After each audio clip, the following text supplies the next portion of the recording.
Pujilah Tuhan, hai bangsa-bangsa, bersukacita semua umatnya. Allah sumber pengharapan, penuhimu dengan damai sejahtera. Bersorak-sorai angkat tanganmu, dan bermazmurlah angkat suaramu. Dengan gembus dan kecapi, ku menari dengan segenap hati. Kasih setiamu besar sampai ke langit, kebenaranmu Tuhan, kau ku tinggikan melebihi segalanya, kebesaranmu Tuhan.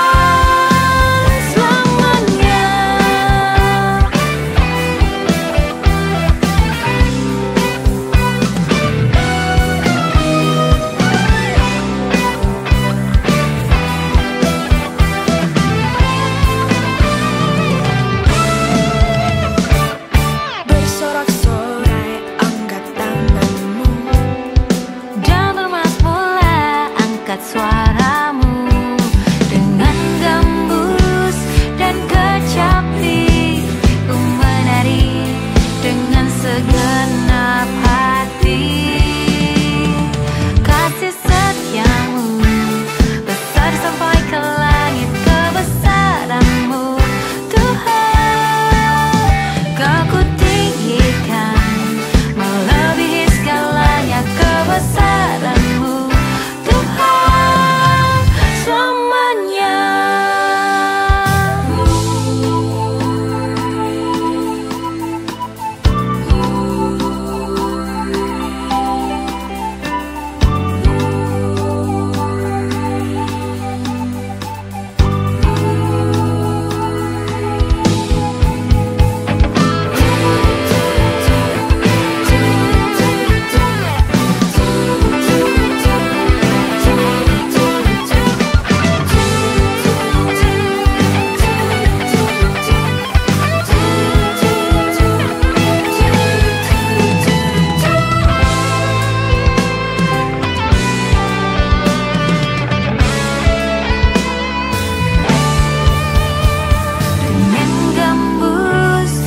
kecapi, ku menari dengan segenap hati. Kasih setiamu besar sampai ke langit, kebenaranmu Tuhan, kau ku tinggikan melebihi segalanya, kebesaranmu Tuhan. Mulia namamu, datang kerajaanmu di bumi dan di surga. Kau berkuasa, jadilah kehendakmu sampai selama-lamanya. Haleluya.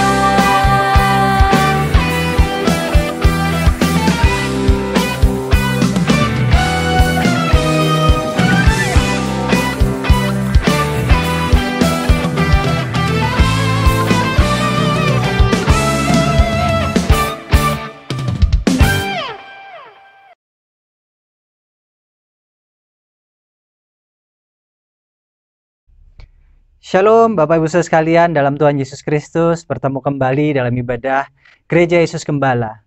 Puji Tuhan, kita masih diberi kekuatan untuk beribadah secara virtual. Bapak Ibu Saudara, di bulan Juli ini kita punya satu tema, yaitu dipanggil untuk belajar, yaitu belajar melakukan perintah Tuhan sehingga kita ini makin serupa dengan Yesus Kristus penebus kita. Sebelum kita mendengarkan firman Tuhan, mari kita tunduk kepala, kita siapkan hati kita untuk mendengarkan firman Tuhan. Bapa, dalam nama Tuhan Yesus Kristus, ucap syukur, biarlah setiap apa yang sudah kami siapkan pada kesempatan kali ini, Tuhan urapi hamba-Mu yang akan membawakan firman Tuhan. Urapi dalam kelemahan keterbatasannya, biarlah setiap apa yang hamba-Mu katakan adalah kebenaran-Mu sendiri, hati-Mu sendiri. Beri hati yang mengasihi jiwa-jiwa. Berkati juga setiap kami yang sudah mempersiapkan diri untuk mendengarkan firman Tuhan. Tuhan, beri kami tanah hati yang subur, tanah hati yang siap ditanami dengan benih firman-Mu, sehingga benih firman-Mu itu saat jatuh dalam tanah hati kami akan berbuah berkali-kali lipat dan menghasilkan perbuatan di dalam Engkau. Terima kasih Tuhan, dalam nama Tuhan Yesus Kristus kami sudah berdoa dan mengucap syukur. Haleluya. Amin. Bapak Ibu Saudara sekalian, puji Tuhan saat ini kita bertemu kembali dalam ibadah virtual, itu pun semua karena berkat rahmat anugerah Tuhan. Mengucap syukur Bapak Ibu Saudara yang ingin saya ajak kita untuk berpikir, belajar mengucap syukur. Hal inilah yang menjadi hal yang susah dalam keadaan kita sekarang, saat kita mengalami kondisi yang tidak seperti yang kita bayangkan, saat kita mengalami satu kondisi yang tidak kita duga Bapak Ibu Saudara. Ini pun dialami oleh banyak orang, dan bagaimanakah kita bisa belajar mengucap syukur? Saya ambil dari tulisan Paulus pada murid-murid Tuhan di Tesalonika. Saya ambil dari kitab 1 Tesalonika 5 pasal 15 sampai 18. Judul perikop ini adalah nasihat-nasihat. Ditulis demikian, perhatikanlah supaya jangan ada orang yang membalas jahat dengan jahat. Tetapi usahakanlah senantiasa yang baik terhadap kamu masing-masing dan terhadap semua orang. Bersukacitalah senantiasa, tetaplah berdoa, mengucap syukurlah dalam segala hal. Sebab itulah yang dikehendaki Allah di dalam Kristus Yesus bagi kamu. Nah, ini merupakan hal yang menarik sekali Bapak Ibu Saudara, saat Paulus memberikan nasihat-nasihat kepada umat di Tesalonika. Paulus menginginkan bahwa setiap orang di Tesalonika itu bisa mengucap syukur dalam segala hal. Bapak Ibu Saudara, ini merupakan satu anjuran, satu perintah Tuhan kepada kita. Mengucap syukurlah dalam segala hal. Hal yang pertama yang saya ingin bawakan adalah kapankah kita mengucap syukur. Mengucap syukur ini nampaknya menjadi hal yang sangat mudah saat situasi, kondisi yang kita inginkan, yang kita harapkan, ataupun hasil yang sedang kita nantikan itu seperti yang kita mau Bapak Ibu Saudara. Akan tetapi bagaimanakah saat kondisi, situasi tidak seperti yang kita inginkan, dan hasil yang sudah kita nanti-nantikan tidak seperti yang kita harapkan. Ada satu kali petani ini menanamkan satu benih di sawahnya, kemudian dia dengan setia menanam benih itu, dia mengikuti aturan-aturan untuk menanam benih, dan saat benih itu ditanamkan, benih itu disirami, benih itu dipupuk, benih itu dirawat, kemudian benih itu dengan setia oleh petani ini dijaga. Makin hari tumbuhlah tunasnya, tumbuhlah batangnya, tumbuhlah daunnya, dan kemudian hampir mengeluarkan buah. Si petani ini merasa sukacita. Dan satu kali waktu panen akan tiba, tiba-tiba hama menyerang tanaman sang petani tersebut. Dan kemudian buahnya banyak yang rusak dan petani ini mengalami gagal panen. Bapak Ibu Saudara, kejadian itu nampaknya bisa dialami oleh beberapa di antara kita. Apa yang sudah kita nantikan, apa yang sudah kita rencanakan, apa yang sudah setia kita lakukan, nampaknya bisa menjadi sesuatu yang tidak kita harapkan karena ada kejadian yang tidak kita bayangkan. Bapak Ibu Saudara, dalam kondisi seperti ini, mari kita coba belajar mengerti bagaimana mengucap syukur itu Bapak Ibu Saudara. Mengucap syukur itu merupakan hal yang harusnya kita lakukan dalam segala hal. Kalau tadi saya menceritakan seorang petani tersebut pastilah sedih. Petani tersebut pastilah kecewa. Petani tersebut pastilah murung. Demikian juga dalam kehidupan kita. Saat kita mengalami situasi yang tidak kita inginkan, tidak kita bayangkan, bahkan tidak pernah kita duga, dan kondisi tersebut adalah kondisi yang buruk, ternyata kita juga bisa mengalami kekecewaan, kita bisa mengalami marah, bahkan kita bisa depresi karena sesuatu hal yang menghantam kita dengan sangat keras Bapak Ibu Saudara, dan itu tidak kita bayangkan. Kan tetapi Paulus menuliskan, tetaplah bersukacita dalam segala hal. Apakah ini dimaksudkan Bapak Ibu Saudara kemudian mengucap syukur, Tuhan aku mengucap syukur untuk gagal panenku ini, Tuhan aku mengucap syukur untuk hal yang buruk ini, dan Tuhan lanjutkanlah hal yang buruk ini? Bukan seperti itu Bapak Ibu Saudara. Yang Paulus maksudkan adalah jagalah hati kita supaya kita ini jangan banyak mengeluh, supaya kita ini jangan bertindak buruk karena keadaan yang menimpa kita. Tetapi biarlah kita ini hendaklah bersyukur selalu kepada Tuhan dan mengerti apa yang dikehendaki Tuhan dalam kehidupan kita. Demikian juga saat Yesus itu menyembuhkan 10 orang kusta di dalam Lukas pasal yang ke-17 ayat 16, 17 dan 18 katakan demikian. Lalu tersungkur di depan kaki Yesus dan mengucap syukur kepadanya. Orang itu adalah orang Samaria. Lalu Yesus berkata, bukankah ke-10 orang tadi semuanya telah menjadi tahir? Di manakah yang 9 orang itu? Tidak adakah di antara mereka yang kembali untuk memuliakan Allah selain daripada orang asing ini? Bapak Ibu Saudara, ini adalah kisah di mana 10 orang kusta itu disembuhkan oleh Yesus. 10-10-nya mengalami kusta, 10-10-nya disembuhkan oleh Yesus, tapi 1 orang saja yang kembali. Dan orang tersebut adalah orang Samaria, orang yang dianggap dia tidak masuk dalam kategori orang diselamatkan. Tetapi Tuhan memberikan rahmat-Nya, Tuhan memberikan kasih-Nya, kemudian Tuhan juga menyembuhkan orang kusta ini, sehingga orang Samaria yang kusta tadi mengucap syukur. Bapak Ibu Saudara, nampaknya dalam kondisi baik pun ternyata manusia bisa tidak mengucap syukur.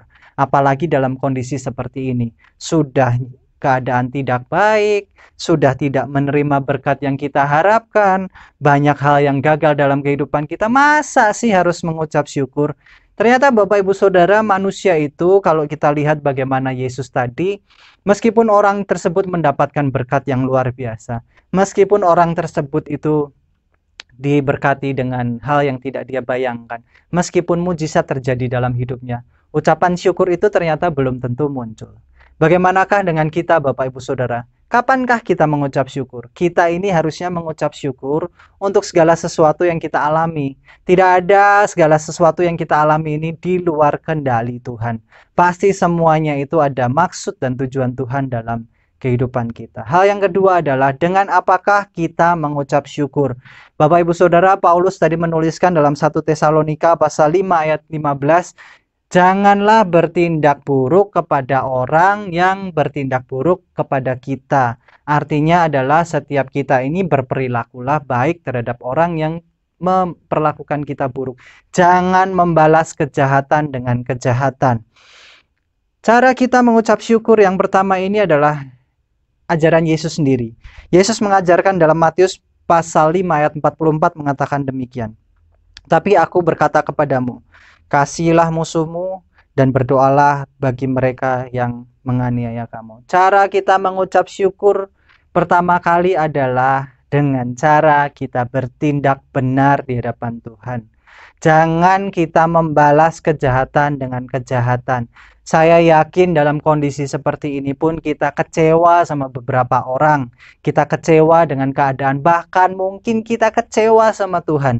Sehingga karena aku kecewa aku meninggalkan Tuhan. Karena aku kecewa aku gak mau bersyukur sama Tuhan. Karena aku kecewa tidak ada orang memperhatikan aku dan aku mulai membenci orang.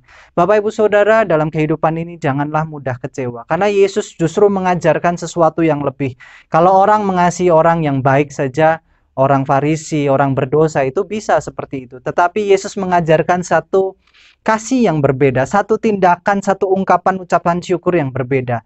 Saat kita ini dalam kondisi yang tidak baik, haruslah kita ini tetap berperilaku baik. Haruslah kita ini menjaga kasih kita kepada orang lain. Haruslah kita ini tetap melakukan yang indah di mata Tuhan. Karena dalam kehidupan ini Bapak Ibu Saudara sering sekali kekecewaan kita, marahan kita membawa kita ini berbuat dosa di hadapan Tuhan. Justru karena kita dalam kondisi seperti ini, tetaplah kita ini mendoakan orang-orang di sekitar kita, baik itu orang itu bermanfaat bagi kita, baik orang itu melakukan tindakan yang baik bagi kita, ataupun orang yang mengecewakan kita. Jangan dalam kehidupan ini kita ini marah akan keadaan, kemudian kita mulai menyalahkan orang, kita memulai mencari musuh, kita mulai mengambing hitamkan semua yang kita alami kepada orang lain. Tuhan tidak menginginkan kita ini menjadi buruk karena kita ini tidak bisa menerima segala apa yang kita alami. Yang kedua adalah bagaimana, dengan cara apakah kita mengucap syukur. Yang kedua adalah tetap bersuka cita. Sukacita menjadi bagian yang penting dalam kehidupan kita. Sukacita bukan berarti kita ini hanya senang, hanya tertawa, hanya kita ini bisa merasakan hal yang baik saja. Sukacita ini merupakan kondisi hati kita di mana kita kenal dengan Tuhan. Karena tetaplah bersukacita ini merupakan sesuatu hal yang Bapak Ibu Saudara harus jaga pada masa-masa seperti ini. Bersukacita bukanlah melihat apa yang terjadi itu yang baik-baik saja. Karena begini Bapak Ibu Saudara, satu kali Yesus memberikan perumpamaan mengenai anak yang hilang, yaitu putra bungsu yang hilang. Dan saat putra bungsu itu hilang dan kemudian dia kembali lagi ke rumah sang bapa, ternyata ada satu pribadi yang gak suka, yaitu anak sulung. Anak sulung itu mendapatkan adiknya kembali dari satu hal yang mungkin sudah tidak baik, mungkin sudah menjauh. Tetapi anak sulung ini ternyata tidak bisa bersukacita karena ada satu keadaan yang baik. Sukacita itu adalah kondisi kita menerima keadaan kita. Jangan sampai kita ini melihat kondisi yang tidak baik, lalu kita tidak bisa bersukacita. Lalu kita tidak bisa merasakan kasih Tuhan. Seringkali dalam kehidupan kita saat kita mengalami badai hidup, kita selalu berkata, Tuhan di manakah Engkau? Tuhan Engkau tidak adil. Tuhan Engkau meninggalkan aku. Ini yang dialami oleh beberapa orang di dalam Alkitab Bapak Ibu Saudara. Contoh Yusuf. Yusuf itu sebagai orang yang setia kepada Tuhan. Dia orang yang cinta Tuhan. Tuhan izinkan dia untuk ada sampai titik terendah.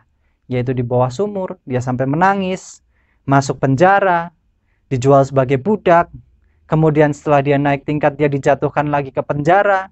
Bapak Ibu Saudara, kalau kita melihat bagaimana perjalanan Yusuf ini dalam hidupnya yang dia jaga adalah sukacitanya di dalam Tuhan. Dia melakukan segala yang baik. Semua hal yang kita lakukan itu terpancar dari hati kita. Saat hati kita tidak bersukacita, maka tindakan kita pun pasti akan tidak mengalami tindakan yang baik. Dan tindakan-tindakan buruk itu akan keluar. Pikiran-pikiran kita, pandangan kita terhadap orang itu akan negatif. Kita harus jaga sukacita kita tetap di dalam Tuhan itu menyala. Yang ketiga, dengan cara apakah kita mengucap syukur adalah dengan tetap berdoa. Kenapa kita mengucap syukur dengan berdoa? Bapak Ibu Saudara, tanpa doa, tanpa kita ini mendekatkan diri kepada Tuhan, Bapak Ibu Saudara tidak akan bisa mengalami ucapan syukur. Cara mengucap syukur yang ketiga ini adalah cara yang sangat rohani. Bapak Ibu Saudara, kalau kita melihat bagaimana keadaan sekitar kita, justru doa itu menjadi bagian yang terpenting dalam kehidupan kita. Saat Yesus ada di pemberitaan Injil dan dia ada dalam satu kondisi di mana 5.000 orang mengikut dia dan sudah mulai sore, dan tergeraklah hati Yesus melihat orang-orang itu mengikuti dan masih kelaparan secara jasmani. Dan dia berkata pada muridnya, cari makanan untuk orang-orang ini supaya mereka bisa makan. Ada satu keadaan di mana Yesus itu melihat nggak mungkin yang namanya kondisi ini bisa dibalik kecuali dengan doa. Bapak Ibu Saudara, di sini Yesus mengajarkan satu pengajaran yang indah sekali. Bapak Ibu Saudara ingin mengucap syukur, berdoalah.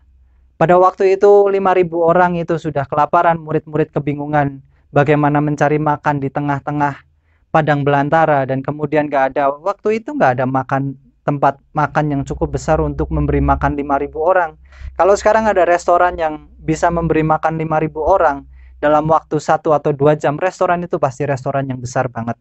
Tapi pada masa 2000 tahun yang lalu, Bapak Ibu Saudara bisa bayangkan, tidak mudah untuk memberi makan 5.000 orang. Bagaimana Yesus menjaga ucapan syukur itu adalah dengan berdoa. Saat dia berdoa, dia melihat keadaan yang tidak mungkin, yang diperhadapkan di hadapannya adalah 5 roti dan 2 ikan saja. Dan dia berkata, Bapa, kepadamu aku mengucap syukur. Dan kemudian saat roti dan ikan itu dibagikan, memberi makan 5.000 orang dengan kenyang. Bapak Ibu Saudara, bersyukur itu harus dilandasi dengan doa. Tanpa doa kita tidak bisa mengucap syukur dengan benar. Hal yang ketiga, yang terakhir Bapak Ibu Saudara, adalah dalam kehidupan kita ini, apakah dampak dari ucapan syukur itu? Dampak dari ucapan syukur ini ada dalam 1 Tesalonika pasal 1 ayat 6 dan 7. Dikatakan demikian, dan kamu telah menjadi penurut kami dan penurut Tuhan. Dalam penindasan yang berat kamu telah menerima firman itu dengan sukacita yang dikerjakan oleh Roh Kudus, sehingga kamu telah menjadi teladan untuk semua orang yang percaya di wilayah Makedonia dan Akhaya. Ternyata Bapak Ibu Saudara, kenapa Paulus memberikan nasihat ini ada latar belakangnya. Latar belakangnya adalah orang-orang di Tesalonika ini mengalami penindasan. Orang-orang di Tesalonika ini mengalami keadaan yang buruk. Tetapi orang di Tesalonika ini justru dituliskan mereka menjadi penurut firman Tuhan. Dalam penindasan kamu menerima firman-Ku dengan sukacita yang dikerjakan oleh Roh Kudus, sehingga kamu menjadi teladan bagi semua orang yang percaya di wilayah Makedonia dan Akhaya. Ini merupakan sesuatu yang indah sekali saat orang itu menjaga ucapan syukurnya. Karena di dalam ucapan syukur itu ada tindakan yang benar. Karena dalam ucapan syukur itu ada pandangan yang positif, Bapak Ibu Saudara. Sehingga orang itu tidak kemudian melakukan sesuatu yang mengecewakan atau sesuatu yang negatif dan berdampak buruk bagi orang lain. Apa yang bisa kita pelajari dengan dampak dari ucapan syukur ini, Bapak Ibu Saudara? Yang pertama adalah kita belajar mengerti kehendak Tuhan. Karena dalam kondisi orang-orang di Tesalonika mereka dalam penindasan dan mereka masih menerima firman Tuhan dengan sukacita karena Roh Kudus yang mengerjakannya. Dan saat mereka ini mengerjakan apa yang diterimanya, yaitu firman Tuhan yang membangun mereka ini menjadi satu fondasi untuk berbuat, mereka ini sedang belajar mengenai kehendak Tuhan. Karena Amsal pasal 19 ayat 21 dikatakan demikian. Banyaklah rancangan di hati manusia, tetapi keputusan Tuhanlah yang terlaksana. Bapak Ibu Saudara, kita ini punya banyak rancangan, kita ini punya banyak gambaran yang ingin kita lakukan, apa yang kita harapkan. Tapi tidak semuanya itu bisa terjadi dalam kehidupan kita. Beberapa kali saya berbicara dengan orang, nampaknya kondisi ini cukup berat bagi orang-orang yang saya ajak bicara. Dan mereka mengalami kondisi yang ada dalam posisi kritis, Bapak Ibu Saudara. Dalam pekerjaan mereka, dalam usaha mereka sebagai profesional, ada beberapa orang ini mengalami ketidakjelasan. Nah, disinilah Bapak Ibu Saudara, saat kita mengalami hal seperti itu, kita harus berusaha untuk mengenal kehendak Tuhan. Bapak Ibu Saudara, dalam kehidupan kita ini yang namanya kehendak Tuhan itu jauh melebihi dari apa yang kita bayangkan, apa yang kita pikirkan. Sebab rancangannya jauh melebihi apa yang ada dalam benak hati kita. Tuhan pasti merancangkan sesuatu yang baik bagi kita.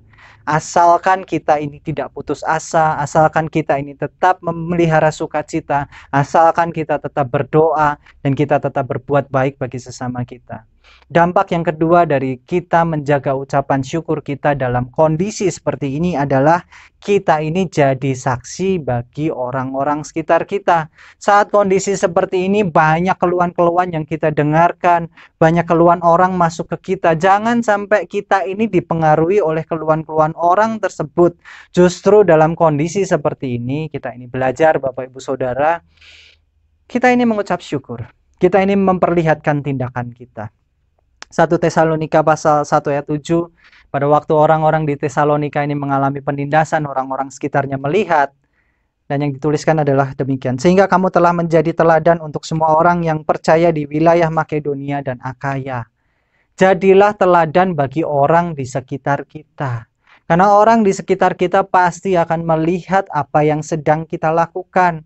Kalau sebagai orang yang percaya, orang yang diberkati Tuhan dengan salib Kristus, kita bisa mengeluh, wah Tuhan udah meninggalkan aku. Aku sudah nggak percaya Tuhan lagi. Tuhan nampaknya lupa sama aku. Bapak Ibu Saudara, perkataan seperti itu buang jauh-jauh. Karena Tuhan tidak pernah meninggalkan kita. Tuhan tidak pernah melupakan kita. Tuhan selalu menjaga kita. Bapak Ibu Saudara bayangkan pada waktu Daniel beserta teman-temannya itu diperhadapkan dengan perapian yang menyala, Bapak Ibu Saudara. Pada waktu itu Raja mengatakan bahwa hidupkan perapian. Kalau engkau nggak menyembah patungku, aku buang dalam perapian. Kata teman-teman Daniel bertiga ini adalah, sekalipun aku masuk ke dalam perapian dan aku hangus, aku tidak akan menyembah raja, karena aku kenal Allahku. Bapak Ibu Saudara, hal seperti inilah yang harusnya kita kenali. Hal seperti inilah yang harusnya menjadi kesaksian kita. Kita adalah orang yang bersyukur dengan tindakan kita. Kita adalah orang yang bersyukur karena kita berdoa dan memperlihatkan hasil yang nyata. Jangan sampai kita ini berdoa, tetapi dalam kehidupan kita banyak kata-kata keluhan. Dalam kita berdoa, kita tidak menunjukkan tindakan yang baik.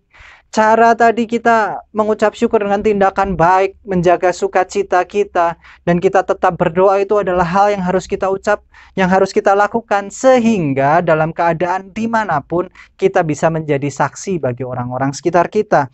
Ada pembeda yang nyata antara orang Kristen dan tidak saat ini. Saat kita percaya Tuhan memberkati kita, meskipun kita mengalami situasi yang sama, kita menghasilkan tindakan yang berbeda, Bapak Ibu Saudara, sehingga kita jadi saksi bagi sesama kita jadi berkat bagi orang sekitar kita. Hal yang terakhir sebagai kesimpulan adalah mengucap syukurlah senantiasa dalam segala keadaan dan jangan jadi serupa dengan dunia ini. Jadilah saksi Kristus dengan mengucap syukur dan jadi berkat bagi orang lain. Bapak Ibu Saudara, dalam situasi seperti ini, belajar mengucap syukur menjadi sesuatu yang sangat-sangat real, karena dalam kondisi seperti ini banyak orang mengalami situasi yang tidak jelas. Bahkan banyak orang, Pak, saya mengalami badai hidup.